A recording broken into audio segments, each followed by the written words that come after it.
अ, नमस्ते बच्चों। जैसा कि आप जानते हैं कि हम लोग भाषा शिक्षण के क्रम में सहायक शिक्षण सामग्री का यूज़ करते हैं। वैसे सहायक शिक्षण सामग्री कहते किसको हैं? शिक्षण कार्य करते समय यदि हम अपने विषय वस्तु को सरल, सुगम्य, सुबोध बनाना चाहते हैं तो केवल लेक्चर मेथड से काम नहीं चलेगा। हमें अपने विषय को सही तरीके से ट्रांसफ़र करने के लिए, विषय को इजी वे में बच्चों तक पहुंचाने के लिए, मन मस्तिष्क में डालने के लिए हमें सहायक शिक्षण सामग्री का यूज़ करना पड़ेगा। शिक्षण कार्य करते समय शिक्षण को प्रभावशाली बनाने के लिए जिस सामग्री का हम इस्तेमाल करते हैं, जिस मटेरियल को हम यूज़ करते हैं, वही शिक्षण अधिगम सामग्री कहलाती है, जिसको हम सहायक शिक्षण अधिगम सामग्री। सहायक इसलिए क्योंकि शिक्षण कार्य में हम उसकी सहायता लेते हैं, वो हमारा एक सब्स्टिट्यूट का काम करता है। बहुत महत्वपूर्ण विषय है शिक्षण अधिगम सामग्री। तो आपके सिलेबस में एक आया है भाषा शिक्षण उपादान में पाठ्य पुस्तक। तो पाठ्य पुस्तक क्या है? पाठ्य पुस्तक एक प्रकार का दृश्य सामग्री है। जैसा कि हम जानते हैं कि भाषा शिक्षण अधिगम सामग्री को 3 भागों में बांटा गया है: दृश्य सामग्री, श्रव्य सामग्री और श्रव्य दृश्य सामग्री। जो आँख से देखते हैं, जो कान से सुनते हैं और जो आँख और कान दोनों से सुनते हैं। तो पाठ्य पुस्तक जो सामग्री है वह सामग्री कैसी सामग्री है? वो दृश्य सामग्री है, जिसको हम विजुअली देखते हैं, आँखों के सामने देखते हैं। अब ये पाठ्य पुस्तक सामग्री जो है वो क्यों, किस प्रकार का सामग्री है और इसे हम क्यों अपने शिक्षण अधिगम में या शिक्षण कार्य में यूज़ करते हैं? वैसे तो सारे विषयों में विषय वस्तु को सरल तरीके से स्पष्ट करने के लिए पाठ्य पुस्तक तो बने ही हैं, लेकिन भाषा में विशेष रूप से पाठ्य पुस्तक की आवश्यकता होती है, क्योंकि पाठ्य पुस्तक के बिना भाषा का जो शिक्षण कार्य है वो अधूरा है, असंभव है। इसीलिए पाठ्य पुस्तक को आपके शिक्षण अधिगम सामग्री में, आपके सिलेबस में डाला गया है। तो आइए हम बात करते हैं पाठ्य पुस्तक सामग्री की। पाठ्य पुस्तक सामग्री के बारे में जो आया है वो कहा गया है कि यह वह सामग्री है जिसके द्वारा हम अपने विषय वस्तु को बच्चों के नज़दीक ले जाते हैं। पाठ्य पुस्तक शिक्षक के पास भी होता है, पाठ्य पुस्तक बच्चों के पास भी होता है। और पाठ्य पुस्तक 2 प्रकार का होता है। 2 प्रकार का कौन कौन सा प्रकार? एक प्रकार ऐसा होता है जिसको आप अपने पाठ्यक्रम में पढ़ते हैं, जो कंपलसरी तरीके से पढ़ना होता है। और एक सहायक पुस्तक भी होता है, मतलब उस पाठ्य पुस्तक में आए हुए जो विषय वस्तु है उसको और भी अधिक तरीके से स्पष्ट करने के लिए, और भी अधिक तरीके से जानकारी देने के लिए हम अक्सर सहायक पुस्तक सामग्री का भी व्यवहार में लाते हैं, उसको हम यूज़ करते हैं। तो सहायक पुस्तक भी सब्स्टिट्यूट जिसको आप कह सकते हैं या ऑप्शनल बुक्स कह सकते हैं, इसको हम लोग पाठ्य पुस्तक को पढ़ाते समय आवश्यकता पड़ने पर हम उसको यूज़ करते हैं। अब है कि पाठ्य पुस्तक से क्या होता है? कहा गया है कि पाठ्य पुस्तकों का अध्ययन एवं अध्यापन भाषा कुशलताओं के विकास, शब्द भंडार की वृद्धि, वाक्य संरचना आदि के दृष्टि से हम उसका यूज़ करते हैं। मतलब भाषा के अध्ययन को और परिपक्व प्रदान करने के लिए, परिपक्वता प्रदान करने के लिए, परिपक्वता में का मतलब ये कि भाषा के जो चारों स्किल है वो चारों स्किल को हम और भी अधिक तरीके से रिफाइन करने के लिए हम पाठ्य पुस्तक को यूज़ करते हैं, पाठ्य पुस्तक को हम क्लास में लाते हैं। अब है कि इससे क्या होता है, क्या क्या फ़ायदे होते हैं? फ़ायदा होता है चारों स्किल का भी विकास होता है, साथ ही साथ शब्द भंडार में वृद्धि होती है। मतलब वर्ड जो है, वोकेबलरी जो है, शब्दावली जो है उसमें वृद्धि होती है। साथ ही साथ वाक्य संरचना, सेंटेंस जो हम बनाते हैं, शब्दों को एक दूसरे के साथ जोड़ के जो हम सेंटेंस बनाते हैं, उस सेंटेंस की जो स्ट्रक्चर है, उस सेंटेंस का जो एक व्याकरणिक तरीके से संरचना है, वो संरचना एक ऐसी संरचना है, उन सारी संरचनाओं को हम लोग पाठ्य पुस्तक के माध्यम से जानते हैं। पाठ्य पुस्तक की कुछ विशेषताएं हैं, पाठ्य पुस्तक की कुछ कैरेक्टरिस्टिक्स बताए गए हैं। क्या क्या कैरेक्टरिस्टिक्स बताए गए हैं? कि पाठ्य पुस्तक में अधिगम जो सामग्री होती है वो बालकों की आयु, उसकी मानसिकता, उसकी अभिरुचि, उसके अवधान, अवधान का मतलब अटेंशन, ध्यान से है, उसकी क्रियाएं, मानसिक धरातल सबों को ध्यान में रखकर सुरुचि संपन्न पाठ्य सामग्री चयन प्राथमिक स्तरीय पाठ्य पुस्तक में किया जाता है। देखिए, हर क्लास की पाठ्य पुस्तक अलग अलग होती है, सब जानते हैं। पाठ्य पुस्तक में डाली गई जो सामग्री है, मतलब जो हमें पढ़ाना है, वो बच्चों की रुचि के हिसाब से होती है, बच्चों की अटेंशन के हिसाब से होती है, बच्चों की बुद्धि के हिसाब से होती है, बच्चों के स्तर के हिसाब से होती है, उसकी जो मानसिक क्रियाएं हैं उस लेवल के हिसाब से होती है, उसके आयु के हिसाब से होती है। हर क्लासरूम की अलग अलग पाठ्य पुस्तक हम लोग यूज़ करते हैं और वो सारी पाठ्य पुस्तक बच्चों से संबंधित है, बच्चों के मानसिक, उसके शारीरिक, उसके बौद्धिक जितने भी क्रियाकलाप हैं उस लेवल के हिसाब से बनाई जाती है। और इंटरेस्ट तो है, पाठ्य पुस्तक ऐसा होना चाहिए ताकि बच्चा उसमें इंटरेस्ट ले, उसमें रुचि ले, ये बहुत ज़्यादा ज़रूरी है। तो ये पाठ्य पुस्तक क्या की पहली विशेषता हुई। दूसरी विशेषता यह है, क्या है?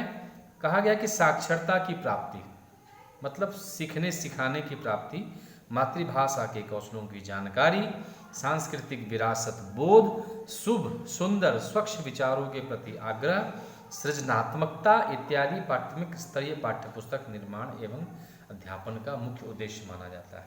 माने पाठ्य पुस्तक के अंदर क्या क्या है? हम पाठ्य पुस्तक पढ़ते हैं तो उससे केवल हमें नॉलेज ही नहीं मिलता, एक साक्षरता की जो स्थिति है वह भी डेवलप होती है। आप छोटे छोटे बच्चों को जब आप पढ़ाते हैं, जब बच्चा निरक्षर होता है और अ से अनार, आ से आम सीखता है, फिर शब्दों से वाक्य बनाना जानता है, छोटे छोटे वाक्य सीखता है, किताब उससे संबंधित उसके बीच में मौजूद होता है, और जब उसको पढ़ता है तो वो जो निरक्षरता की स्थिति है वो साक्षरता की स्थिति में बदल जाती है पढ़ने पढ़ाने से, क्योंकि किताब रहना बहुत ज़रूरी है। किताब से साक्षरता की स्थिति भी विकसित होती है, साक्षरता का जो स्तर है वो बढ़ता है धीरे धीरे। और मातृभाषा का जो कौशल है, कौशल, चार कौशल, सुनना, बोलना, पढ़ना, लिखना, इसमें वृद्धि होती है। सांस्कृतिक विरासत का बोध होता है, शुभ सुंदर स्वच्छ विचारों के प्रति आग्रह। किताब में कभी भी गलत भाषा का इस्तेमाल नहीं होता। पाठ्य पुस्तक जो होता है, जो कक्षा में जो पढ़ाई जाती है, उसमें कभी भी मतलब पाठ्यक्रम के अलावा कुछ ऐसी विषय वस्तु उसमें नहीं डाली जाती है जो बच्चों को हानिकारक पहुंचा सकता है। किसी भी क्लास की पुस्तक को उठा कर आप देख लें, कभी ऐसा कुछ नहीं मिलेगा आपको जो बच्चों के लिए हार्मफुल हो।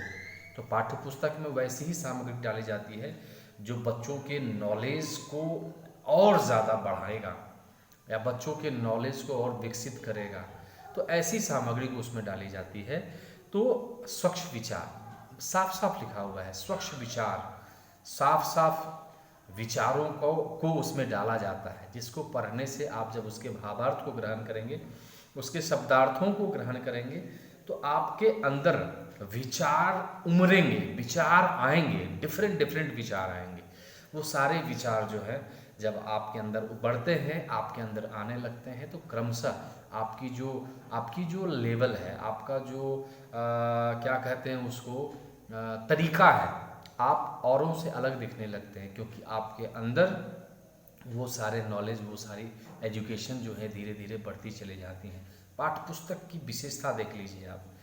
सृजनात्मकता भी है। कैसे सृजनात्मकता है? जब हम पाठ्य पुस्तक पढ़ते हैं तो पढ़ने के उपरांत जब सारे विचारों को हम ग्रहण करते हैं तो हमारे अंदर भी एक विचार उमड़ते हैं कि हम इस पाठ्य पुस्तक को पढ़ने के बाद या इस पद्यांश को पढ़ने के बाद या गद्यांश को पढ़ने के बाद हम इसके बारे में कुछ लिखें, हम इसके क्वेश्चन आंसर्स को करें, हम इसके शब्दार्थ को जानें या हम इसके सारांश को जानें या लिखें। तो ये जो रचनात्मकता है, ये जो सृजनात्मकता है, ये पाठ्य पुस्तक को पढ़ने के बाद ही उत्पन्न होता है। अब है कि बच्चों को विषय का ज्ञान देना तथा उसमें कुछ कुशलता एवं योग्यताओं को बढ़ाना। विषय का ज्ञान ये सबसे ज़्यादा महत्वपूर्ण है। कोई भी विषय आप पढ़ाएं पाठ्यपुस्तक के माध्यम से पढ़ाएंगे, और पाठ्यपुस्तक के माध्यम से जब पढ़ाएंगे तो विषय वस्तु का जो नॉलेज है, जो उस पाठ्यपुस्तक में वर्णित किया गया है, वो सबसे ज़्यादा प्रायोरिटी होना चाहिए एक शिक्षक को। उस विषय वस्तु का ज्ञान बच्चों तक जाए और उससे संबंधित जो कुशलता है, उससे संबंधित जो एक स्किल है, उसके संबंधित जो कॉम्पिटेंसी है, क्षमताएं हैं, वो सारे बच्चों में डेवलप होनी चाहिए। तो ये पाठ्यपुस्तक की विशेषता। पाठ्यपुस्तक सामग्री के द्वारा अध्ययन अध्यापन में रुचि जागृत की जाती है। पाठ्यपुस्तक सामग्री की अधिगम सामग्री जिसका शिक्षण शिक्षक ने किया, उससे जागरूकता आती है और अभिवृत्तियों में परिवर्तन होता है, एटीट्यूड में परिवर्तन होता है। पाठ्यपुस्तक में भाषा की पाठ्यपुस्तक में जब आप डिफरेंट कहानी, कविताएं, उपन्यास, यात्रा वृत्तांत, जीवनी, आत्मसंस्मरण, रिपोर्ट इत्यादि वगैरह वगैरह जब आप पढ़ते हैं या कविताएं पढ़ते हैं, डिफरेंट कवि के कविताएं पढ़ते हैं, तो पढ़ने के उपरांत आपको भाषा के प्रति रुचि उत्पन्न होती है। और जब आप रुचि उत्पन्न होने लगेगी तो आप जब आप उसके सारे पाठ्य पुस्तक को पढ़ने के बाद आपको लगेगा कि हमारे अंदर का जो एटीट्यूड है, हमारे अंदर की जो अभिवृत्ति है, उसमें भी परिवर्तन हो रहे हैं। हमारे मतलब संस्कार जो हमारे अंदर है उसमें भी कहीं ना कहीं परिवर्तन हो रहा है। शब्द भंडार तो विकसित हो ही रहे हैं। विषयों की समझ भी हमको बहुत सारी आने लगती है, क्योंकि उसमें अनेक सेंटेंस पढ़ते हैं, अनेक आवृत्तियाँ पढ़ते हैं, अनेक प्रकार के अनुच्छेदों को पढ़ते हैं, सैकड़ों लाखों अनुच्छेदों को पढ़ते हैं। तो इससे न केवल नॉलेज विकसित होता है, आपके एटीट्यूड भी परिवर्तन होने लगते हैं। तो इतनी बड़ी विशेषता है पाठ्यपुस्तक की। पाठ्यपुस्तक के अंतर्गत कहा गया है कि कुछ कुशलता जो है वो देखिए, जैसे उसमें क्या क्या किस प्रकार की कुशलता डेवलप होती है। जितने भी ऊपर में हम लोग चर्चाएं कि उसके अलावा रोज़मर्रे के अनुभवों को हम लोग सीखते हैं। रोज़मर्रा का जो दैनिक जीवन में हम लोग जो करते हैं वो हमारे पाठ्यपुस्तक में, भाषा के पाठ्यपुस्तक में भी कहीं ना कहीं किसी न किसी कहानी के माध्यम से, किसी न किसी कविताओं के माध्यम से दिया रहता है, तो उसके बारे में भी हम जानते हैं। इसके अलावा अन्य विषयों से संबंध, पाठ्यपुस्तक की सामग्री का अन्य विषयों से भी संबंध कभी कभी होता है, और जब उस चीज़ का जब उल्लेख शिक्षक द्वारा किया जाता है तो निस्संदेह यह माना जाता है कि शिक्षक में वो कॉम्पिटेंसी आ गई है, वो क्षमता आ गई है कि वह एक विषय वस्तु को दूसरे विषय वस्तु से संबद्ध कर रहा है। तो ये पाठ्यपुस्तक पढ़ने के बाद ही होता है। शिक्षक जब इसको पढ़ता है और अपने लेवल के हिसाब से जब ये सोचता है कि हमको इसके अलावा कोई दूसरी चीज़ों को उसमें शामिल करना चाहिए, तो वो शामिल करता है, और ये बहुत ज़्यादा ज़रूरी है। शुद्ध भाषा का प्रयोग, पाठ्यपुस्तक के माध्यम से हम शुद्ध भाषा का प्रयोग करना सीख जाते हैं।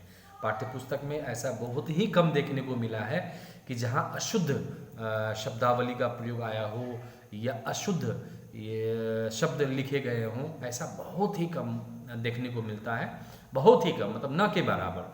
तो हमें पाठ्यपुस्तक शुद्ध भाषा प्रयोग करना सिखाता है। शुद्ध भाषा को देखने के मात्र से ही हमको समझ में आ जाता है कि इस भाषा का प्रयोग, इस शब्दावली का प्रयोग कैसे किया गया है। तो आप जब उसको डीपली समझेंगे, गंभीरतापूर्वक समझेंगे, तो आपको शब्दों को सही सही तरीके से लिखना आ जाएगा, आपको शब्दों को सही सही तरीके से बोलना आ जाएगा। तो ये सब शुद्ध भाषा का प्रयोग। शुद्ध उच्चारण, भाषा यदि अशुद्ध है तो उसका उच्चारण भी अशुद्ध होगा, लेकिन भाषा यदि शुद्ध है तो उसका उच्चारण भी शुद्ध होगा। तो पाठ्यपुस्तक में तो शुद्ध भाषा का प्रयोग होता ही है, शुद्ध शब्दावली, शुद्ध सेंटेंस का प्रयोग होता है। तो इससे जब बच्चा उसको पढ़ता है, सस्वर वाचन करता है, अनुकरण वाचन करता है, तो इससे उसमें शुद्ध उच्चारण करने की जो क्षमता है वो डेवलप होती है। शुद्ध वर्तनी, स्पेलिंग एरर अक्सर हम लोग लिखने में करते हैं ना आप लोग, हम लोग भी कभी कभी कर लेते हैं। कभी कभी अचानक से हो जाता है, कभी जानबूझ के हो जाता है, कभी कुछ पता ही नहीं रहता है कि सही क्या है कि गलत क्या है। तो पाठ्यपुस्तक हमें ये भी सिखाता है कि शब्दों की जो वर्तनी है, शब्दों में जो हम स्पेलिंग लिखते हैं उसको कैसे लिखना चाहिए, ये हमें पाठ्यपुस्तक भी सिखाती है। भाषा साहित्य पर अधिकार करना, हर शिक्षक का ये कर्तव्य है कि हम बच्चों को भाषा पर उसके अधिकार को प्राप्त करवाएं। तो ये अधिकार कैसे प्राप्त होगा? जब हम ऊपर के सारे प्रोसेस को करेंगे, जब हम पढ़ेंगे, पढ़ाने के प्रति बच्चों में जागरूकता विकसित करेंगे, रुचि उत्पन्न करेंगे। और अक्सर अब तो आप देखते ही हैं कि विषय को समझने के लिए बच्चे आजकल जो है खास तौर पर भाषा को पढ़ते नहीं हैं। भाषा को उनको लगता है ये तो हमें आता ही है, इसको ज़्यादा पढ़ने की ज़रूरत नहीं। लेकिन हमको ऐसा लगता है कि आजकल के बच्चों में भाषा सबसे ज़्यादा कमज़ोर हो गया, और ख़ास तौर पर राष्ट्रभाषा हिंदी तो विशेष रूप से कमज़ोर हो गया है।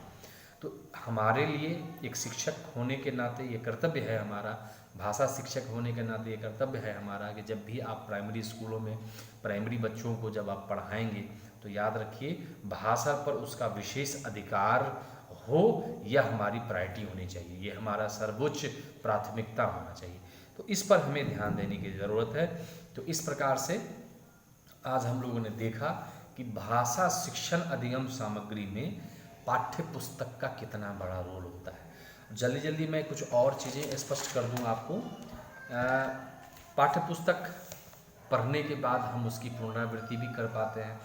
यदि हम पाठ्य पुस्तक पढ़ लिए, हमको कुछ समझ में नहीं आया, तो उसकी बार बार पुनरावृत्ति कर देने से हमको विषयों की जानकारी हो जाती है। जैसे मान लीजिए शिक्षक ने क्लासरूम में हमें पढ़ाया, हम कुछ भूल गए, और यदि पाठ्य पुस्तक मेरे पास में है तो हम उसको देख करके उसकी पुनरावृत्ति करके उसका फिर से स्टडी करके हम विषयों की जानकारी प्राप्त कर लेते हैं। पाठ्य पुस्तक के माध्यम से हम होमवर्क कर पाते हैं। देखिए कितनी अच्छी बात लिखी गई है। पाठ्य पुस्तक के माध्यम से पाठ्य पुस्तक के सारे चैप्टर्स के लास्ट में होमवर्क दिए रहते हैं। वस्तुनिष्ठ क्वेश्चन दिए रहते हैं, लघु उत्तरीय क्वेश्चन दिए रहते हैं, दीर्घ उत्तरीय क्वेश्चन दिए रहते हैं। तो इसका हम अभ्यास भी करते हैं और साथ ही साथ होमवर्क भी बनाते हैं।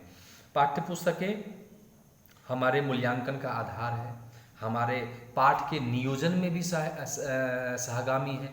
शिक्षक जब पाठ को क्लासरूम में जब डिलीवर करता है तो उसे पता रहता है कि आज हमने क्या पढ़ाया है, कल हमको क्या पढ़ाना है, उसके आगे हमको क्या पढ़ाना है, कहाँ हमें रिवीजन करनी है, कहाँ हमें पुनरावृत्ति करने की ज़रूरत है, कहाँ बच्चों को थोड़ा सा ज़्यादा बताने की आवश्यकता है। ये पाठ्य पुस्तक के माध्यम से ही संभव है। इसके अलावा हम देखिए शिक्षण का जो उद्देश्य है, सामान्य उद्देश्य विशिष्ट उद्देश्य आप लोग जानते हैं। सामान्य उद्देश्य का संबंध विषय से और विशिष्ट उद्देश्य का संबंध पाठ से होता है। तो हमारे शिक्षक का जो पाठ है, जो पढ़ाने वाला है, उस पाठ से संबंधित जो विशिष्ट उद्देश्य है, उस विशिष्ट उद्देश्य की प्राप्ति यदि कोई साधन बेहतर से बेहतर तरीके से कर सकता है तो वो पाठ्य पुस्तक ही है। तो शिक्षण उद्देश्य को प्राप्त करने के लिए भी पाठ्य पुस्तक जो है हमारे सहायक का काम करता है। पाठ्य पुस्तकों के माध्यम से हम बच्चों के अंदर पढ़ने की प्रवृत्ति को डेवलप करते हैं। पाठ्य पुस्तक के माध्यम से हम लोग बच्चों के अंदर ये स्मरण करने की, याद करने की प्रवृत्ति को डेवलप करते हैं। भाषा में कुछ चीज़ें ऐसी हैं जिसको याद करना बेहद ज़रूरी है। शब्दों के शब्दार्थ को याद रखना, या छोटी कविता हो या बड़ी कविता हो, या पदावली हो, या उक्ति हो, शुक्ति हो, सुविचार हो, या फिर दोहे हों, बहुत सारे ऐसे चीज़ों का वर्णन पाठ्य पुस्तक में आता है। भाषा शिक्षण सामग्री में जो पाठ्य पुस्तक जिस चीज़ का हम यूज़ करते हैं उसमें ये सब सारी चीज़ें आती है। और हम बच्चों को विशेष रूप से कहते हैं कि आप इन विषयों को पढ़ लीजिए, आप इन विषयों को याद कर लीजिए। तो बहुत ही ज़्यादा महत्वपूर्ण है पाठ्य पुस्तक सामग्री बच्चों के शिक्षण कार्य के लिए।